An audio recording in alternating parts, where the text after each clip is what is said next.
Hi everyone, welcome back to my YouTube channel called Miss All.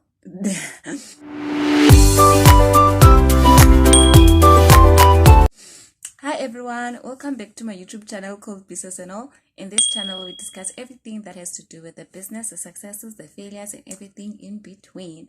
And in today's video, we are going to be doing episode 2 of starting a kids entertainment business. So let's get into it. So for bookings, you're gonna need a calendar. Now, a calendar, you use it to record potential bookings, which is bookings that are not yet confirmed and bookings that have been confirmed.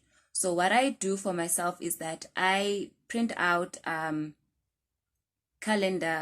print out monthly sheets, and you can just go on Google and say printable calendar 2021, and then they'll show you, and then you print it out. And it's something that looks like this. Okay, you can have it in any design you want, or you can design it for yourself. I choose to print it out. I don't have time. So what you do is, on that printout, I look down because my notes are here. So what you do on that printout is you will write the unit that the person wants to order, which is jumping castle, water slide, or whatever. You will write down their name, you will write down their location, and you will write down their cell phone number. This helps if by any chance you forget your phone, whatever, you know that you have their number there, so you can use anyone else's phone to call them and communicate with them, especially when you are en route to deliver. Now, you can either write them down using a pencil or a pen. The reason for this method is that for my business, before I confirm that you are booked, I need you to pay a 50% deposit so that I know that, okay, you have booked this day, it's confirmed. And then I write you using a pen. And then if you have not yet paid your deposit, it means that your day is still basically open. So I write you down using a pencil so that if you don't confirm, or if I get someone else for that day, I can erase your name and write that person. But I always make sure to communicate that with the person, so that if someone else is asking for that date, I tell them that, hey, there's someone who's interested in this date, and I'm giving you up to this time to confirm. If you don't confirm, I'm taking in this new person. What you're also going to need is a spreadsheet. Your spreadsheet is more of a backup for your calendar, sheets, but at the same time, your spreadsheet have more detail than the calendar printout. I'm gonna insert a picture here of what your spreadsheet could look like. It's a spreadsheet that I use. I'm just gonna share it with you for just to show you what your spreadsheet might look like. So your spreadsheet will have a banking sheet. That is where you're going to record the final money that you have made on that specific day. An example of this would be if you are booked for, let's say, next week Monday, what is the date of Monday? Let's say you are booked for the 7th of February. So what you're going to do is you are going to go on your calendar and write down booked Jumping Castle 7th of February. And then you're going to go to your spreadsheet. Under the sheet of jumping castles, you're going to write down the date that the jumping castle is needed. You're going to write down the name of the person that wants that jumping castle. You're going to write down their location. You're going to write down the deposit that they have paid and the date that they have paid that deposit. And then you're just going to keep it like that. And then on the day, on the 7th, you're going to go most and do the delivery. And then you set up and all of that, and then the person will now pay the remaining 50% of that money. And then from that money, you are going to take out the stipend that you are paying your assistant. You're gonna take out maybe money that for petrol, or to pay the person you hired the bucket from, whatever situation you have. And then you're gonna, at the end of the day, you're gonna go and collect your stuff. When you come back, that's when you say, okay, from this 600 rands, I took out 100 rand to pay my assistant. I took out 100 rand to pay the bike guy, or to pay for petrol. And then I am now left with 400 rand. That is the money you're going to write down under the spreadsheet for banking, because that's the money that you are actually banking. That's the money that's yours, that you are actually banking. So you're going to keep it under the spreadsheet banking. Again, you're going to write down the unit that was hired, the date, and the amount that you are actually banking, which is the 400 rands. So your spreadsheet is going to have the banking tab.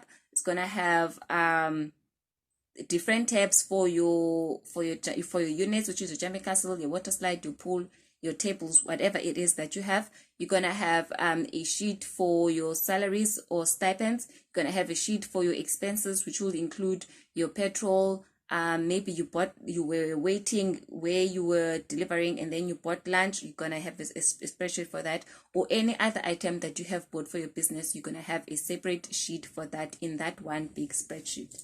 So that's what you use the spreadsheet for.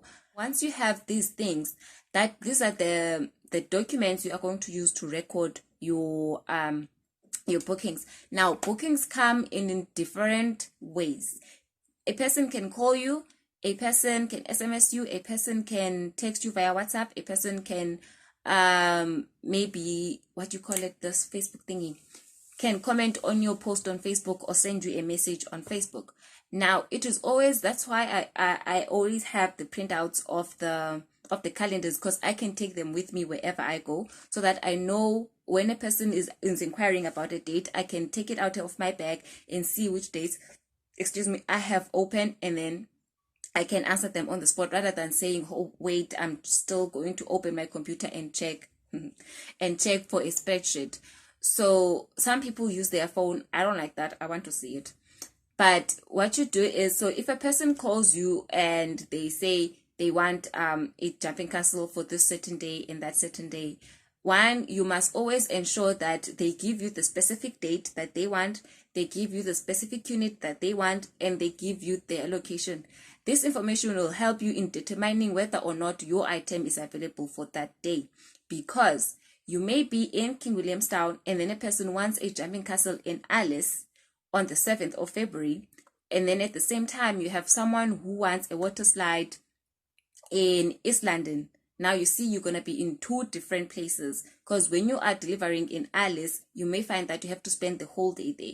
So by knowing the location, now it gives you time to plan whether you are going to take both bookings and find someone to deliver for you on the other location whilst you are going on the other location, or you're going to lose out on one booking, and which booking is going to bring you more profits than the other. And then also at the same time, it helps you into determining whether or not you are going to charge the person a delivery fee. And you need to tell the person before they even confirm their booking that they are liable for a delivery fee. Now, you must know the locations that you are going to charge a delivery fee for. You can determine this by distance. It's very important. My leg is dying. Ow.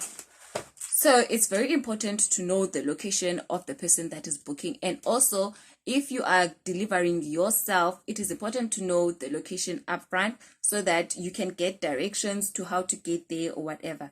And for directions, I prefer someone to send me location, or for someone to give me like street names, whatever. It makes it easier to get there. But it's much easier when they send location via WhatsApp, because you just follow the GPS. Going back to deposits. So if you are saying a person must pay a deposit to confirm their booking, always make sure that even if they are paying the full amount, they are paying a deposit, whatever, always keep communication going between you and the client. So if someone pays for a deposit, firstly, tell them to use their name, their full name, as a reference so that you know who's who. And also, when you are doing your own reconciliations, you know whose money is this. Also, when you receive that money, communicate with the client that you confirm that you received their deposit of this much, so that there are no arguments in future.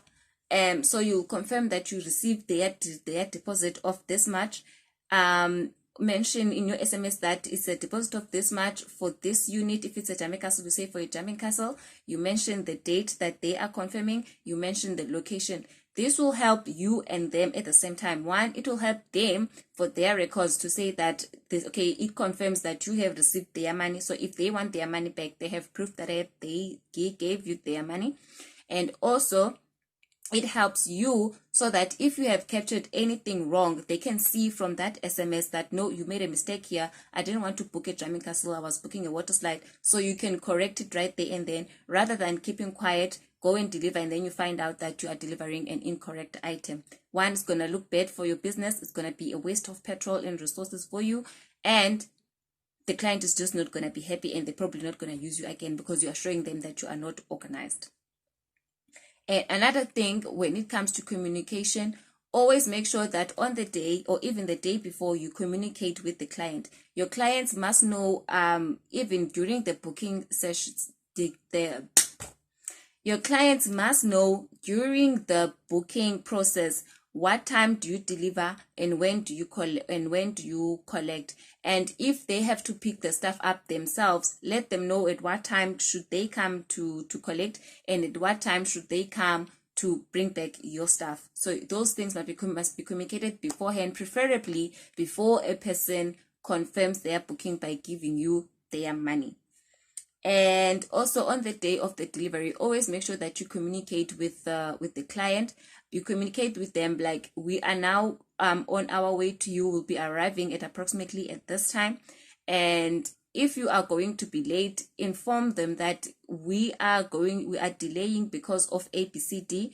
And if you are late more than an hour or more, for an hour or more, have some sort of an incentive for the client. If you can take out maybe 50 Rand from their booking, or have a sincere apology to them, because some clients value their money, and for you to be an hour late, you already took an hour away from the money that they've paid you. So you can either give them a discount, or you can push down the time for your collection. So if you collect at 5, you can then say, okay, we were late for an hour, so we'll collect now only at 6. That kind of stuff. And then another thing that you must do when you are doing with bookings and deliveries is to, when you arrive at the delivery, communicate with the person that, hi, I am, so even they know you, of course, but just introduce yourself like, hi, I am this person, and then I come to deliver this. And then when you are coming to collect, do the same. Communicate that you are now collecting. When you are done collecting, say that I'm done collecting now, I'm leaving, thank you very much for using our services. That creates some sort of a relationship with the client, that you are communicating with them and they know what you're doing. And it also gives you an opportunity to say, hey, we have this page, please follow us and rate our service and stuff like that. And then you're also building now relationships with your clients, so they can refer you to other people and they can refer other people to you. So communication is the key. Keeping records is key in the business as well, because you know where you have to be, when you have to be there, and what you need to bring with you when you are there.